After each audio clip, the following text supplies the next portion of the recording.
Growing up in the 70s, 80s, 90s, and 2000s, I heard mixed messages about sex.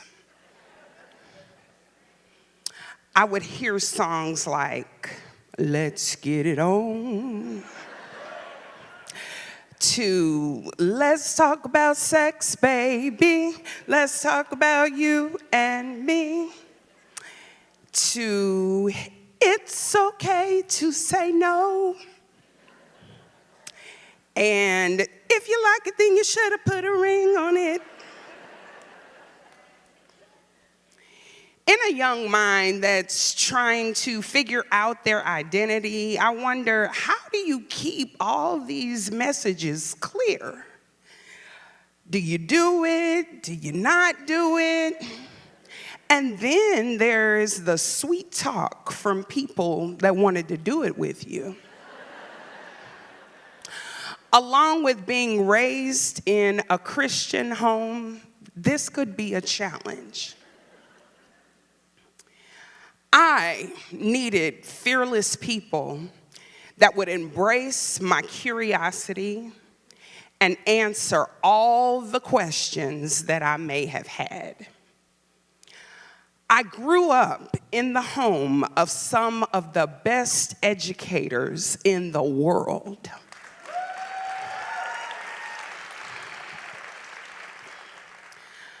My parents, Willie T and Valerian Summerville, they taught in Urbana schools for a combined, yes, they taught for 76 years combined. And so I learned very early why it was important to invest in all youth. I will say, though, being raised in a home like this was like living in an amusement park.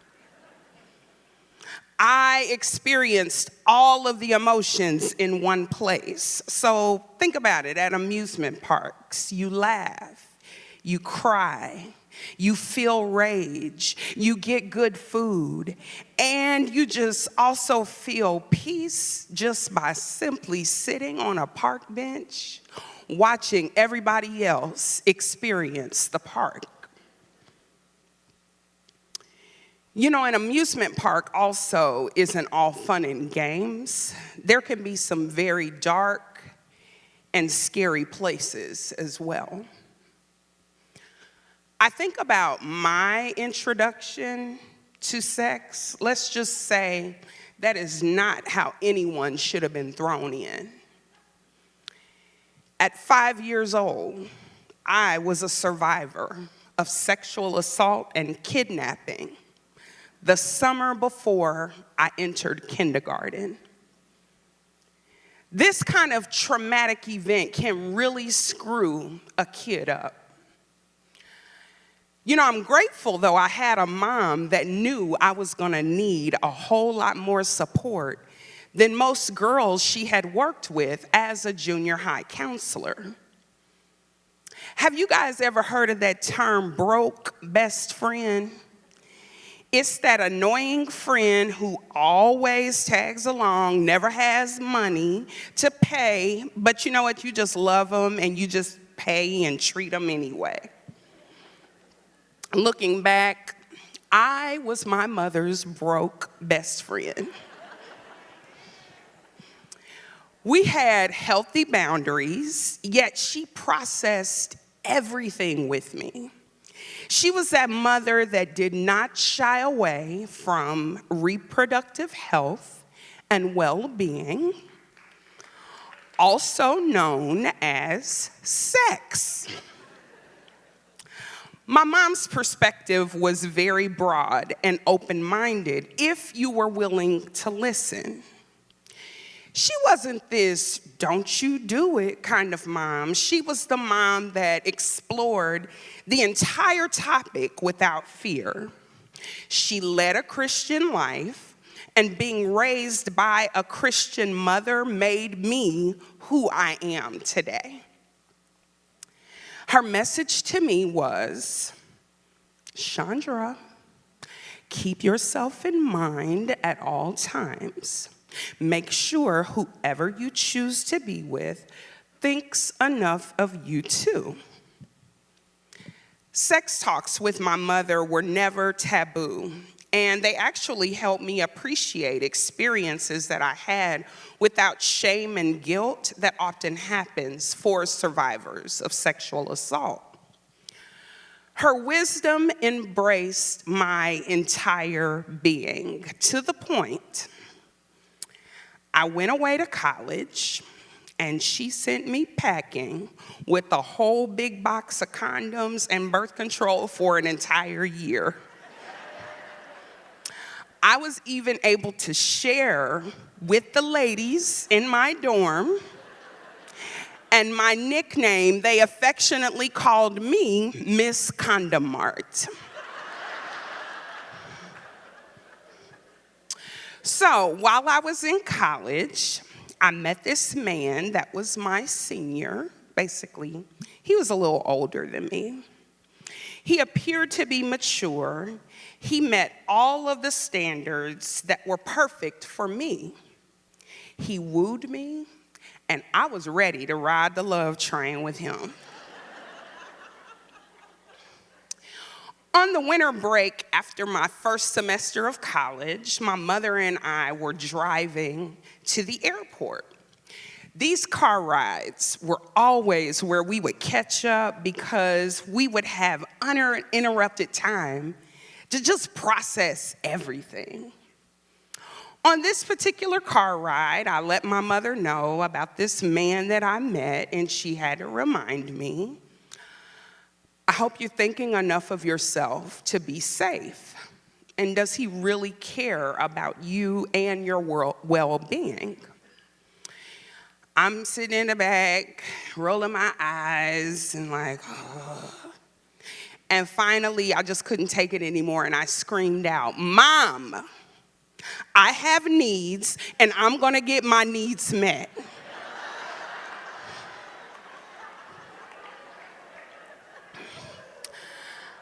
My mother was like, what? Oh, okay, you might have needs, but he still needs to care about you. Of course, I listened to her and I rolled my eyes and I didn't talk back because I wasn't gonna talk back to my mother. But I said in my head, I'm gonna keep meeting the need. Fast forward, 4 months later, I had to make a call and let her know I was expecting a baby. My mother was so disappointed, but she wasn't disappointed because I had premarital sex. She was disappointed because she had prepared me for my choices. As mothers, we think about the way we prepare children based on our own fears, instead of just giving tools when children just need to make their own decisions. I had to get real serious about life and make a decision, because here comes motherhood, the biggest roller coaster of them all. This home that I was raised in, that was like an amusement park, gave me the ability to approach life with like twists and turns. I also learned I didn't have to live in this amusement park forever. It could just be a place I could visit. My mother showed me ways to explore life because she did not want me to live in fear. I chose to attend college 500 miles away from home in the state where I was kidnapped and sexually assaulted at 5 years old. She never questioned my choice and supported my decision. My mom knew a byproduct of trauma was going to be fear, so she would process all of my feelings because she knew I would be afraid. Please understand something, though. Even though I would ask questions, I'm gonna make sure that it's gonna be safe before I get on any roller coaster rides or any just unsafe things with people. I'm going to make sure that it's safe, even if I wanna get my needs met. Thankfully, I had a mom who would process all of these decisions that I made. Some of them were wise, some of them were not wise at all. I was just grateful to have her in my life, especially when I experienced motherhood. You know, a relationship between a daughter and a mother can be tricky, especially with the kind of father Willie T was. He was very conservative, and he would say things like, "Why you gotta talk to her like that? Why you talking to her like that?" Because she just chose to be open and honest with me about things like sex. But you know, he never tried to stop our conversations either. Our conversations were very sacred. They were honest, and also they were very hilarious. Even with everything I had endured and what I had been through, she still raised me to live a life without fear of living. Our last vacation together, we actually visited an amusement park. Due to the logistics, my mother was not able to fully participate in the entire experience. Instead, she sat and enjoyed her children, grandchildren, and great-grandchild experience all of the ups and downs at this amusement park. The very next day, after this wonderful day at this amusement park, my mother passed away. This is while we were on vacation, and in that moment, I realized she had equipped me with everything I needed to thrive. I think about 29 years ago when she sent me to college packing with condoms and birth control. She wanted to ensure I was equipped for battle, and I still ended up with a baby. She recognized I was going to make decisions based on what I wanted or what I needed. She loved me, and she accepted me anyway. We were a fierce pair. I was absolutely her broke best friend. And she was the wisest friend that I could have ever had.